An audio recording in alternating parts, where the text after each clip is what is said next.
কি প্রস্তুতি আছে সেই কাম্য সাহাবী বলেন মা আনাতুলাহা মিন সালাতিন কাতীরিন ওয়ালা সালাতিন ওয়ালা সিয়ামিন। আল্লাহ নবী আমার কিয়ামতের ব্যাপারে খুব বেশি প্রস্তুতি নাই, আমার বেশি নামাজ নাই, বেশি রোজা নাই, বেশি সালাত নাই, কিন্তু আল্লাহ ওহিল্লা কিনা ওহিল্লাহ ওয়া রাসূলুহু। আল্লাহু আকবার। আমার ভিতরে যে গুণ রয়েছে আমি আল্লাহ এবং তার রাসূলকে ভালোবাসি। আল্লাহ নবী বলেন আল-মারউ মা'a মান আহবাবতা, জেনে রাখো যে যাকে মহব্বত করে সে তার সাথেই বসবাস করবে, সে তার সঙ্গী হয়ে যাবে। মুহাদ্দিসিন ইকরাম একমত যে আল্লাহর নবীর ভালোবাসা আপনাকে আমাকে জান্নাত পর্যন্ত পৌঁছে দিতে পারে। সুবহানাল্লাহ বলেন। সুবহানাল্লাহ।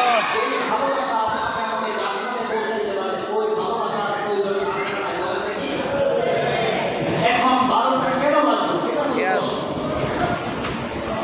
আপনি যদি কোনো মানুষ, আমরা আপনি ছেলে বলেন, সন্তান বলেন,